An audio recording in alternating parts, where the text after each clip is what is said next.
Hello YouTube, De-bodgery here. So I thought I'd do a little test.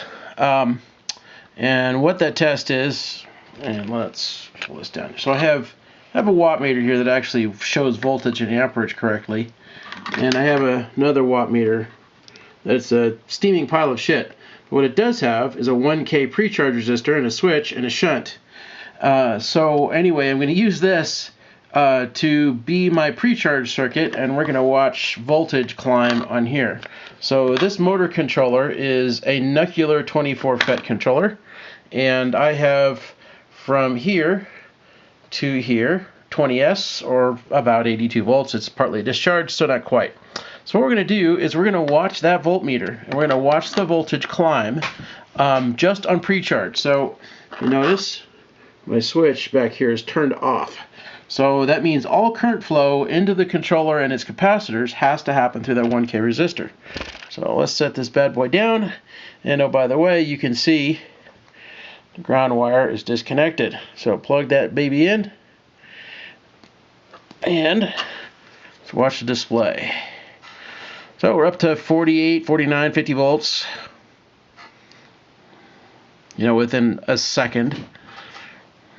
It's not going to get up to 82 volts or, total pack voltage. It's going to be at some percentage less than that.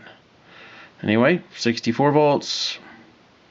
And it's slowing down significantly because it's reaching the maximum potential voltage that the voltage divider between the resistor and the controller can do. So, we're at 64.87 volts now. Yeah, it's slowing down significantly. I think it gets up to 67 volts when it stops. 64.9. Still climbing slightly.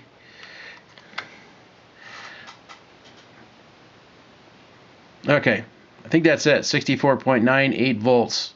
All right, so now the whole point of this is how long does it take for my 1K resistor to pre-charge before I have to flip the switch and just connect up to power. And as you can see, it's stopped. It's going to almost get to, there we go, 65 volts. It's not going to get much higher than that. So for all intents and purposes, it did that very quickly. It got up to whatever it was, 55 volts in seconds, like 1 or 2 seconds across a 1K resistor. So now I'm going to flip my switch, which is going to bypass the 1K resistor. And as you can see, it jumps immediately up to pack voltage, which in this case is 79.2 volts because the pack is partly discharged. So anyway, yeah, as you can see, it took just 1 or 2 seconds with a 1K resistor to get most of the way there to the pre-charge voltage that I was going to get before I flipped the switch.